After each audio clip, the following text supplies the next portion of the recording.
Novamente ao canal Bíblia em Comunidade.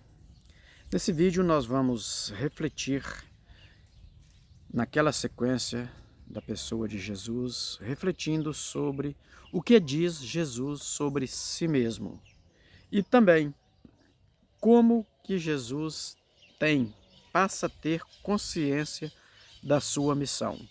Meu nome é José Olímpio, peço a você que está chegando agora no nosso canal que se inscreva. Compartilhe esse vídeo, deixe o seu like e vamos que vamos. Então, lá no Evangelho de Mateus, capítulo 16, versículo 15 adiante, Jesus pergunta para os seus discípulos: quem dizem que eu sou? Há várias respostas. Pedro, porém, responde: tu és o Cristo, o Filho do Deus vivo. O Cristo significa ungido. E como nós vimos no vídeo anterior, Cristo passa a ser o nome de Jesus, Jesus Cristo, aquele que é o Filho de Deus, o ungido, o escolhido. Mas Pedro responde e Jesus então pede segredo. Pede para que não espalhe essa notícia, para que não conte. Por enquanto, fique com vocês, que ele é o Filho de Deus. Mas é importante ressaltar que Jesus não nasce, não desenvolve-se com essa visão dele mesmo, de ele ser o Filho de Deus. E nós estamos falando aqui do Filho de Maria, Jesus, homem de Nazaré, um ser humano. Então, lá em Lucas, capítulo 2, do versículo 40 adiante, Lucas vai dizer que o menino crescia em sabedoria e graça. E Jesus, que foi criança, menino, adolescente, jovem, adulto. Então, quando Pedro responde para Jesus, Jesus já é um homem adulto. Lucas coloca o episódio da adolescência, em que Jesus fica no templo, naquela Páscoa em que ele fica no templo, e sua mãe e seu pai voltam para a Galileia. E quando retoma, Jesus é encontrado no templo, e sua mãe então pergunta: por que fizesse isto com seu pai e comigo? E a resposta de Jesus é exatamente: não sabeis que devo estar na casa do meu pai? Que devo ocupar-me das coisas do meu pai? E Maria então guarda isto no seu coração. Tudo isso para nós entendermos que Jesus vai crescendo nessa sabedoria, nesse conhecimento da sua pessoa e também da sua missão. Jesus tem algumas características que nos é apresentada. Nós temos a primeira característica de Jesus, quando ele começa a sua vida pública, exatamente a sua autoridade. Jesus fala, Jesus ensina com autoridade. Jesus tem um prestígio de ensinar diferente de todos os outros. Jesus afronta sem criar guerra, sem romper a paz, mas desafia e aponta os poderes existentes da sua época e até hoje, as instituições e também situações que estão em conformidade com o reino de Deus. Todos do tempo de Jesus perguntavam: o que é isso? De onde veio esse homem? O que é isso que ele faz? Nós podemos conferir lá em Marcos, capítulo 1, versículo 27, aonde o povo de Jesus, do seu tempo, pergunta: o que é isso que até os espíritos lhe obedecem? Até os espíritos, aquelas pessoas que estavam possuídas por espíritos malignos, obedeciam a Jesus. Então veja, Jesus não se compara e não se identifica com ninguém na história nem da sua época, nem nos dias de hoje, com seu jeito de ser. Jesus não, longe de se comparar com os escribas, com os mestres da lei, com os profetas, com os sábios ou com místicos. Jesus é diferente de todos eles, porque Jesus, além de não possuir uma qualificação rabínica, uma formação para ensinar o povo de Deus, Jesus pega parte da tradição, o parte aqui não é um pedaço, mas é um ponto de partida da tradição, das Sagradas Escrituras, o que é de mais puro e de mais verdadeiro nessa tradição judaica, traz e transcende. Jesus leva esse ensinamento, essa tradição para a transcendência, algo que ninguém nunca fez.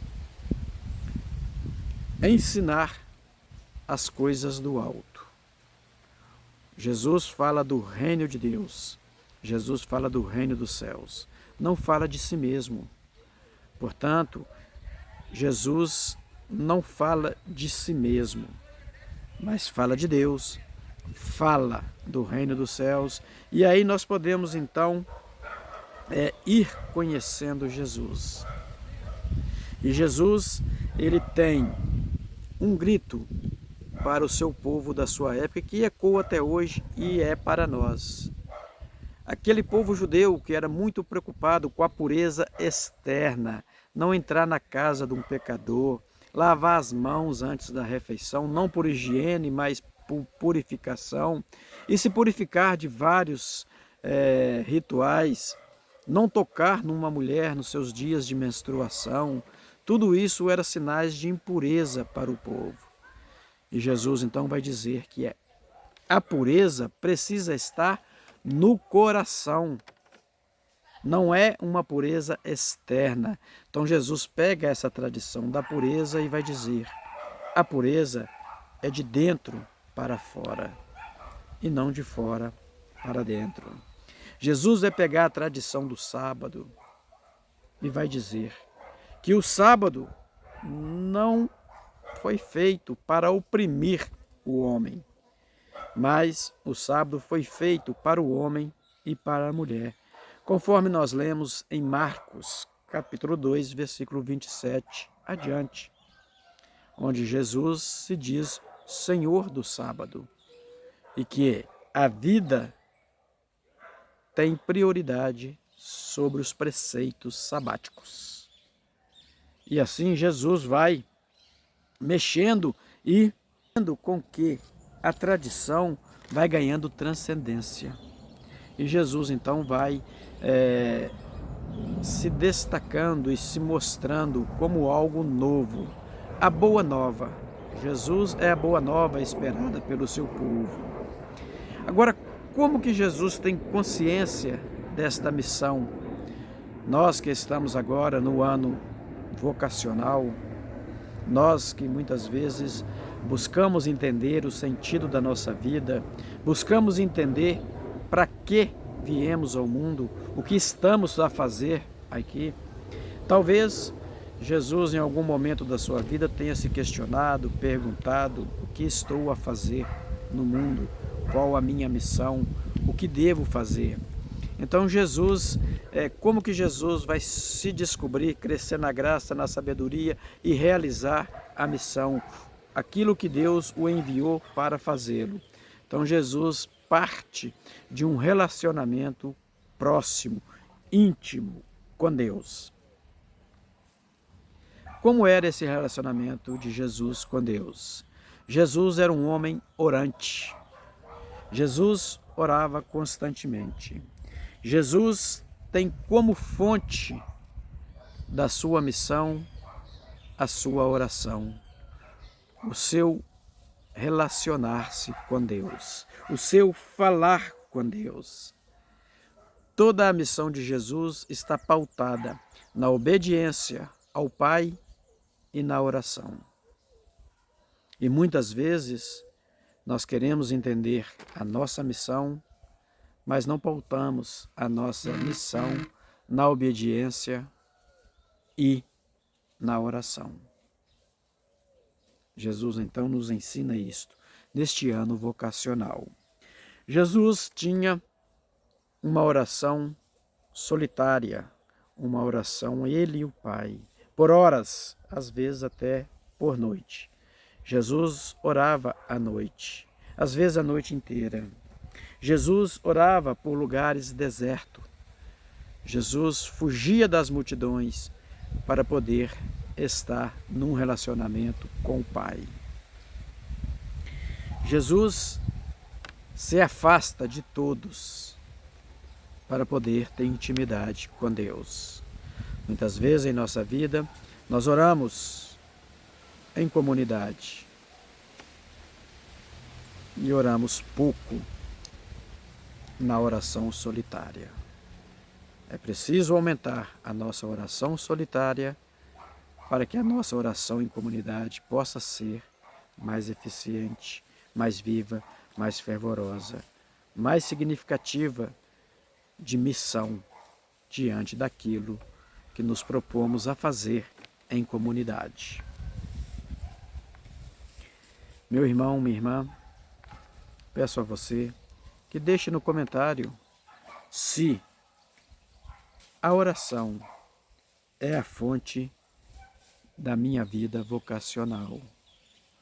E aqui nós podemos entender vida vocacional como mamãe, como papai, como uma vida de solteiro no celibato, uma vida de jovem em busca de uma profissão, em busca de uma missão, seja qual for o estado em que eu me encontro. A oração é a minha fonte vocacional. Fiquemos com Deus, fiquemos na paz. Tchau, tchau.